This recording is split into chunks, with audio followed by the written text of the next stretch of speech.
In this video, I'm going to show you exactly how to upload photos and audio to eBird. You do not need much tech experience for this. I'm going to make it as simple and easy for you to follow along as possible.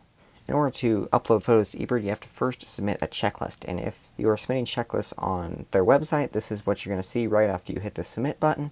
And if you're submitting your checklist through the eBird mobile app, then you're going to have to go online to ebird.org to upload media. So to upload photos or audio, we're going to go over here to this green Add Media button. Once we click it, it's going to take us to an area that looks like this. To upload a picture, you can either drag it straight on to whatever species it is, and it'll upload it that way. Or you can go over here to the Add Media button and then select your file that way. Now there are several requirements for when you're uploading a picture. First, it has to be either a JPEG or a PNG file. The way to figure out if you have that or not is to look at the last 3 letters on your file name. If it says GPG or PNG, that's what you want. That means it's either a JPEG or a PNG. If it's a camera RAW file, like straight out of your camera and you're shooting in RAW, then you're going to have to convert it to either a JPEG or a PNG before you can upload it. Another file requirement is it can't be over 20 megabytes, which is a pretty large picture, especially for a JPEG, so you're probably not going to have that problem, but if you do, then you are going to have to size down the file. Once you have your file uploaded, you can then rate it. Here's how I like to think of eBird's rating system.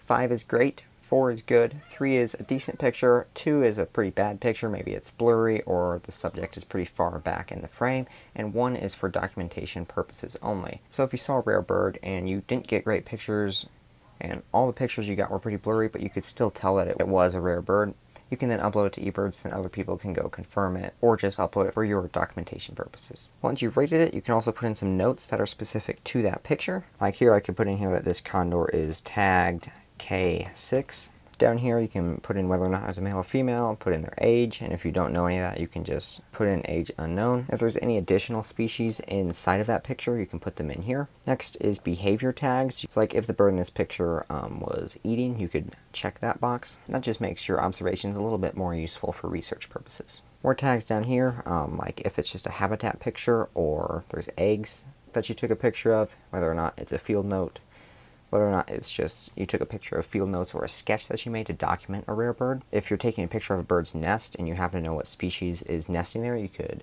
check that nest box right there. And if you're banding birds and you got a picture of a bird in your hand, you could then check the in hand box. So once you're done with that, go ahead and hit done here, and then if you have any more pictures, you can upload them. After that, once it says that it's saved, you're going to hit done. And now your picture is uploaded to eBird. Now unfortunately, you can't upload photos through the eBird mobile app, but the app is still worth checking out as it makes submitting checklists a lot easier. Besides keeping track of time and distance for you, you can also tally bird sightings as you bird, making it a lot easier for you to focus on birding. It took me several years to realize what all was inside this app, and in this video right here, I show you all the basics and all the secrets. So go check that out, and I'll see you there.